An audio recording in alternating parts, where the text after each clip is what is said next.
Contractor demanded payment for work that was clearly wrong. Now, in my 15 years of buying real estate and working as a general contractor, I've literally hired hundreds of contractors, and I can count on one hand how many times I've had to say no to writing a check.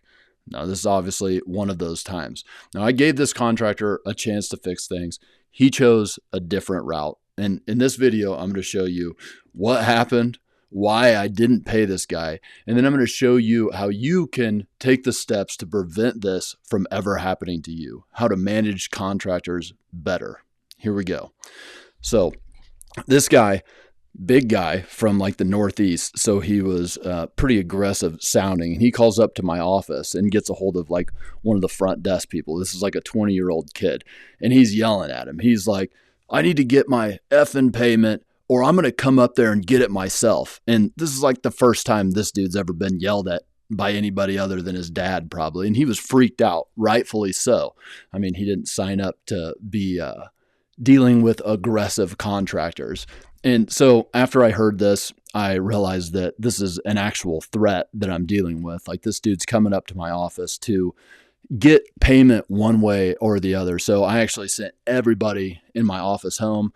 I guess I could have locked the front door, but that'd be kind of like a weak move, and I wasn't going to do that. So left the front door open, sent everybody home. And this guy, I guess, is heading up to the office. Now, here's what actually happened with this guy before I get to the ending here. But he's a plumber. Okay, I had him on multiple jobs, which that's how I work with a lot of contractors. You know, I'll put them on multiple projects that we have going on, because that's like one of the best ways to get better pricing and start building a good relationship with these guys, is to give them more than one job. Now, that's not going to be for everybody. But anyway, he's on multiple jobs of mine. And, you know, like, they weren't going all that great, because this guy, he had like, golden taste. He wanted everything perfect for himself. And like, we're doing renovations, it's not new building. And so everything's not perfect. You run into things and you got to deal with them. But this particular project that he was on, he was supposed to plumb in the underground plumbing under a slab that we were about to pour in a basement. We were, finishing out a basement. Slab was pulled up, and we had trenches dug where we needed the plumbing put, the sewer lines underneath the ground. And anyway, go to look at the job after he's done. And I mean, he literally put the plumbing, the sewer lines, on top of the dirt, not in the trenches. And so if we went and poured concrete, we would have been pouring the concrete on the sewer lines, which you obviously can't do. And not only that, it would have protruded above the concrete. So clearly wrong. It was very clear exactly where the plumbing needed to be put for the bathroom that was going in down there. And the thing here is that when you set expectations, which we're going to get into, you got to be really sure about it. And I mean, I couldn't have been more sure about this. It's very clear that a concrete pad was getting poured on the dirt that was in this basement. We weren't going to have a dirt floor basement, right? So this guy comes up to the office, and he is demanding payment. But, most people are a lot bigger on the phone than they are in person. And so I was able to talk to this guy. He did not throw a punch in the end. But I told him straight up, I'm sorry, man. I'm going to have to tear out all the plumbing that you did, and I'm going to have to pay somebody to redo it. Okay, I'm going to have to get your permit out of here. You're going to have to get your permit off. I'm going to have to go get a new plumber to come in, pull a permit, and do the work after we demo the work that you already did. You should actually be paying me instead of me paying you in this scenario. Now, I will absolutely give you the opportunity to fix what you did wrong. And this guy swore up and down that he had not done it wrong, and what do you do in that situation? Because it's obvious that I can't use the work that he did, and I'm not going to pay him if I'm going to have to actually go spend more money to do the work right than I would have had to in the first place.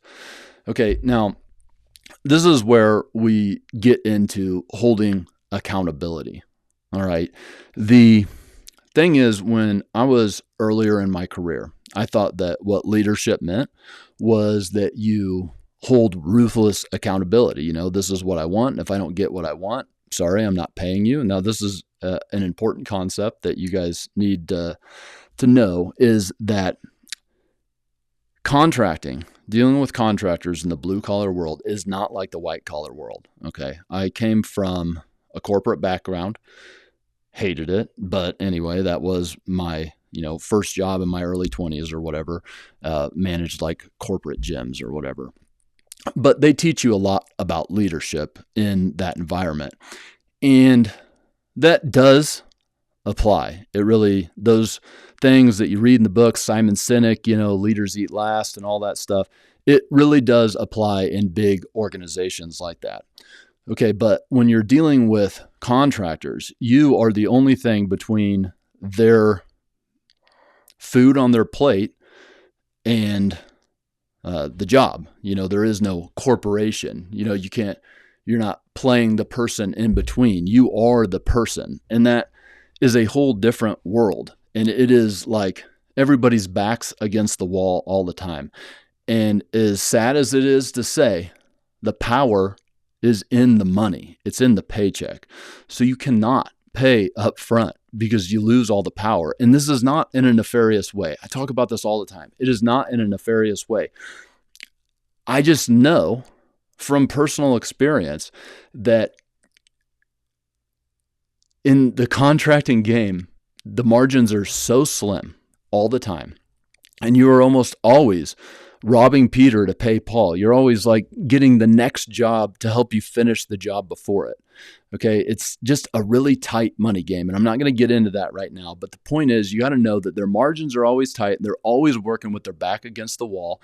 And so if you give the payment up front, the motivation is gone to come do your work. So like some of them, by being a good man or a good person, they're going to come back to do their job. That's going to drive them. But nothing is as strong as putting food on your plate. Okay. So you have to be in a position where you're not out in front of the money. You haven't paid for more work than you're expecting to receive. Okay. Now, early in my career, after I learned these lessons the hard way, I thought, okay, leadership means ruthless accountability. I'm not going to let these guys get by with anything, and I'm going to micromanage the crap out of them to get exactly what I want. And that does work, but it takes a lot of bandwidth. And, you can't be out there doing this stuff all day, every day, driving to every job site. Even if you have one job site, you're using so much bandwidth for just that one thing. Okay, and so what you have to do is you have to be able to set clear expectations, because accountability without expectations is just being an asshole. All right. Write that one down. Accountability without expectations is just poor management. That is not leadership. Okay. So leadership is all about setting clear expectations. And the thing is, communication is super hard. Not only in this industry, in every industry, it's very hard. What you think you're saying is not what other people are hearing. So you have to get better at communicating. And what I found is you can set expectations in 3 ways. All right. This is the way that we do it, is expectations 3 ways. Look at that. This thing is never doing what I want it to do. Expectations. I have great handwriting. Thank you. Let me know in the comments how much you love it. Okay, so you're going to set it 3 ways. Now, imagine yourself at your job site. You're bringing a contractor in to get a bid from them. Okay, you walk the property, and before they come, you have the written scope of work that you probably figured out before you bought the property. You know basically what work that you want done, the different jobs, the different tasks. Okay, so you have the written scope of work that as you're walking the property with this contractor, you're going to be adjusting that because they are the expert in their specific field. So you'll adjust your written scope of work, but you've already started with something. You're not leaving a blank canvas. Guys, you're real estate investors. You are the one that sets the vision. You don't let somebody else set the vision for you. early on when I was flipping, I thought that's it, coming from that corporate background that, oh, well, you bring a contractor in and they know all the stuff. And so, I let them tell me what should be done. Nah, man, this led me to have like a kitchen that was done with, on the end caps at Home Depot where they have like those 12-inch beige tiles, like 12 by 12. Literally, this dude does a backsplash with 12 by 12 tiles in an A-class nice neighborhood, puts in like white fridge and stove. Like, no, it's got to be stainless steel, dude. And you got to have the subway tiles. Like, that's the style for all the other houses that sold. Why would I possibly want that? But that's the thing, guys. You set the vision as the investor. All right. So written scope of work, which you will adjust. You have the verbal, right? You're going to be talking to them, talking about the things. Now, here is the absolute key, is media. All right. This is actually what started my whole video thing in the first place, because I was having to take videos anyway for work. So why not make something out of it? Hey. So what you do is, as you're walking this property with them, you're adjusting the written. Obviously, you're having the verbal with them. And then when you're all done, you walk the property with them. I usually have a GoPro, or everybody's got their iPhone or Pixel, whatever, other styles of phones there are. And you walk the property with them and you go through the scope of work, literally everything that they're going to do. Okay. And I'm sitting here next to the contractor walking. So we're doing the subway tile here, right? I want the, 6-inch ones, and I want to do like a dark grout. Okay. We're doing we're going to do granite tops here. I'm actually going to bring another sub in here. So you need to make sure that once you put the cabinets in, here are the shaker cabinets that I want. Once you put the cabinets in, you stop, let them come in and measure. Okay. So I'm talking through this whole thing. And after I'm done with all of this stuff, I'm actually going to send them this to bid on. All right. So that way we have clear expectations between each other. All right. So they're going to then send me a price, right? After this, they're going to send their bid. Okay. And what I'm going to ask for is their pay schedule.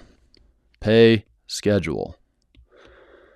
Can't believe I'm spelling things right here. All right. So this is very important that you have not only the jobs that they're going to do, the tasks that they're going to do, but you also have the schedule in which they want to get paid by. All right. Because this is very important, as we talked about, that you don't want to pay them in advance, but that doesn't mean you need to hold payment till the very end. All right. Because people have mouths to feed. They're trying to run their business as well. And I'm going to be good about that. And in fact, as soon as they have met the expectations that we have set out and agreed upon in 3 different ways, I'm going to go out of my way to pay as fast as possible. And that's why this whole story about the contractor who wanted to come to my office to beat my ass is so significant, is because I pride myself, our business prides itself on how fast we pay contractors. So a situation like this doesn't happen very often, because normally what happens is you look back at the written, the verbal, the media that you made, and you're like, hey man, like,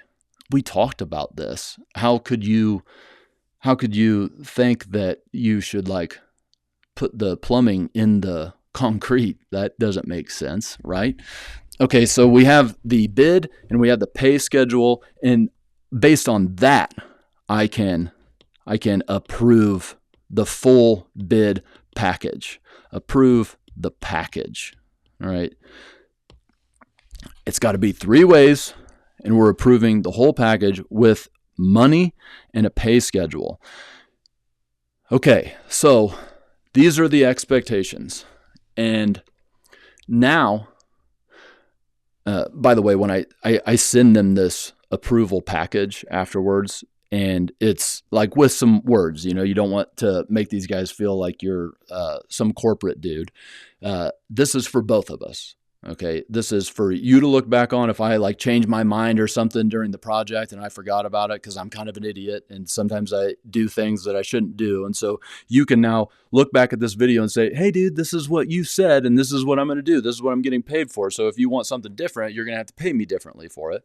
Cool. And then obviously it's for me as well to, when they hit their pay schedule and they want paid, I just go back to the video and we look at it together as we're walking the property. And if they need to change things, that's fine. It's okay. You don't have to be rigid on this kind of stuff, because ultimately what you want to do is work towards building strong relationship capital with these guys. And that is what runs your business. All right. And that's what I was missing early on when I thought it was just ruthless accountability, like don't pay them till you get what you want, man. Well, that's good if you want to just run around to these job sites all the time. But what you really want to do, because we're investors, is we want to build wealth through assets. And when you think about assets, of course, you're thinking about the rentals that you own, the flips that you're doing, the financial assets. But what drives those financial assets are softer assets, like your skills, of course, and then relationship capital. So every time that I put a little bit more into that relationship savings account, my job gets easier and easier, right? Because the longer I work with these guys, the more they know my ways of doing things. The more they know that if they put a transition in between the hallway and the bedrooms, I'm going to be like, nah, man, that's not how you do floors. Or if they paint the hinges, I'm going to freak out because that's like just one of my little bugaboos. And they're going to know that every time we do a renovation, I want the same hardware throughout. I want the doorknobs, the hinges, the cabinet pulls, the lights, the plumbing fixtures all to be the same. Maybe it's satin nickel. Maybe this is a black matte house.